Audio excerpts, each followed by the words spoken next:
Amigurumi eyes provide so much of the character of the toy.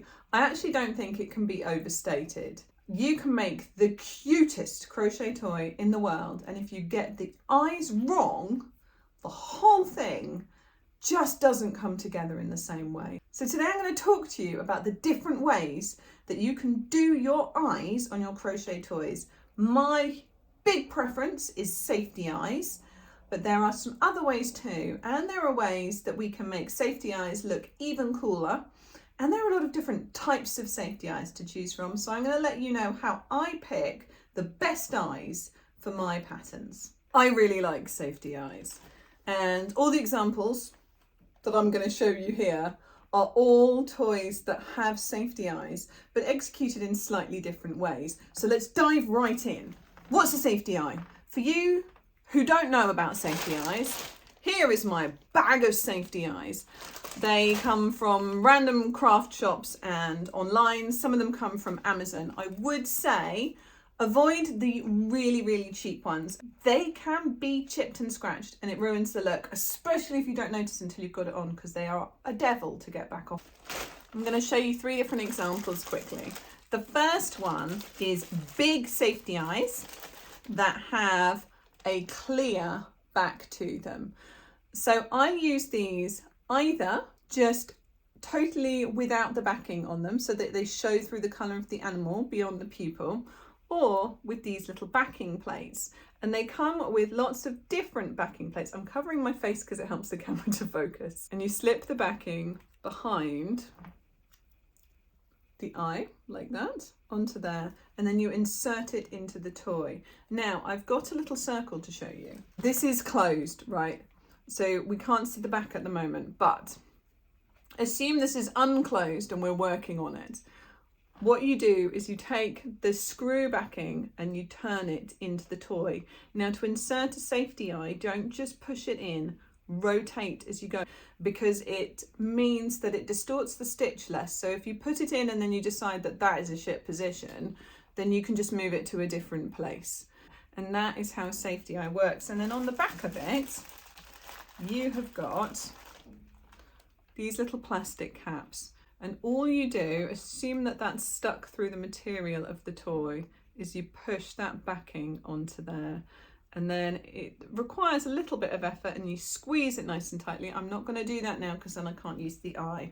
And it is permanently attached.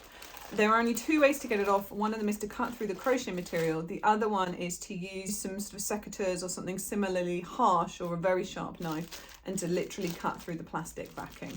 So once they're on, they're very well on, and they are fairly kid safe as a result. So that is the first big kind of clear back safety eye that I use a fair amount. Here's an example.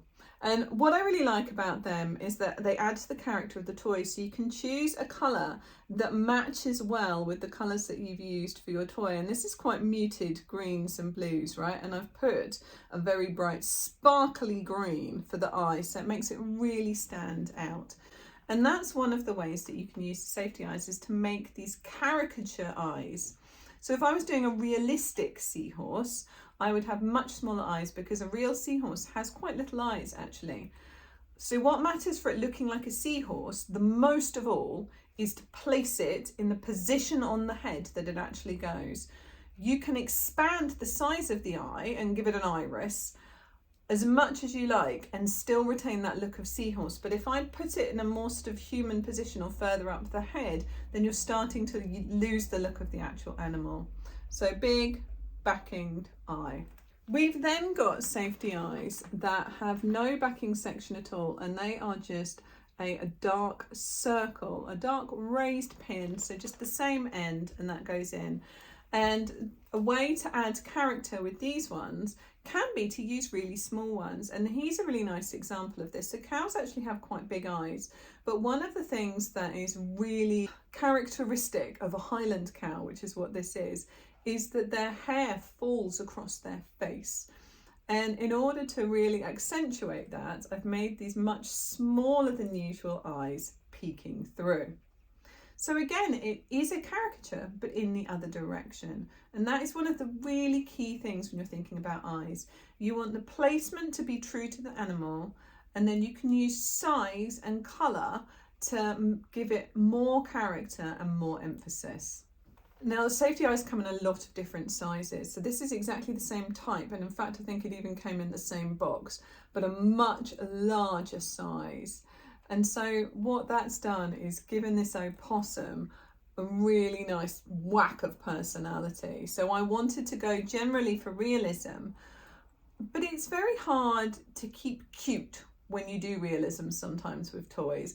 So what I did to up the cute factor slightly when I'd done the realistic factor is added in really quite big eyes.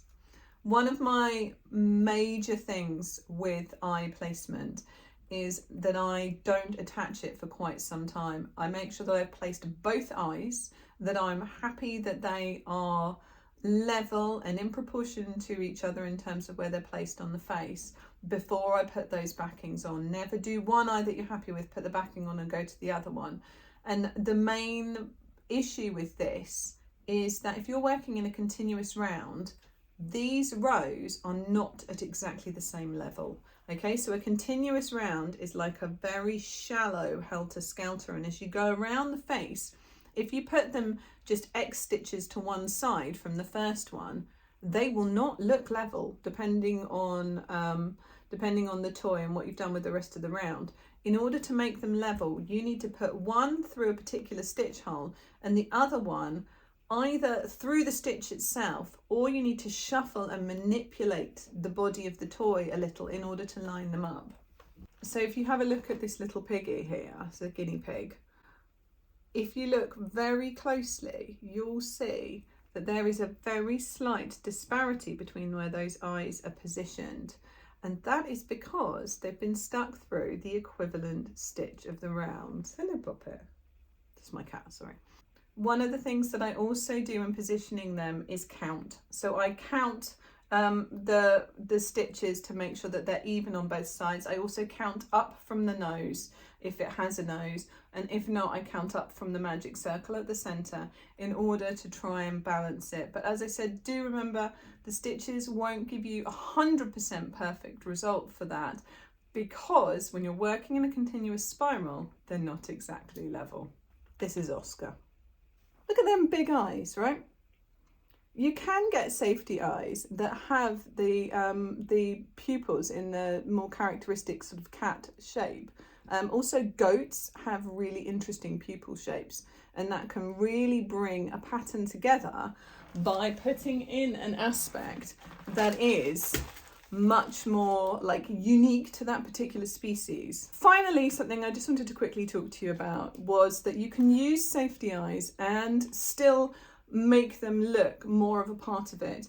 And I've just hand sewn behind where the safety eyes sit some little eyelashes on either side, and it takes it from just looking like a button into looking like an actual part of the toy. You can also hand sew on your eyes, and depending on how good your hand sewing is, that can look really good.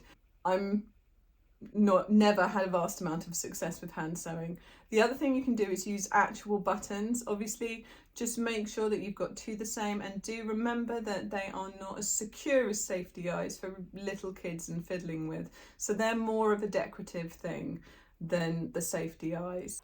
I hope that's helpful. Thank you so much for joining me today, and I look forward to seeing your comments below the video. And yeah, tell me how you do eyes. Do you have cool and exciting new ways of doing it? Do you do it like I do it? Let me know. Can't wait to hear from you, and happy crocheting.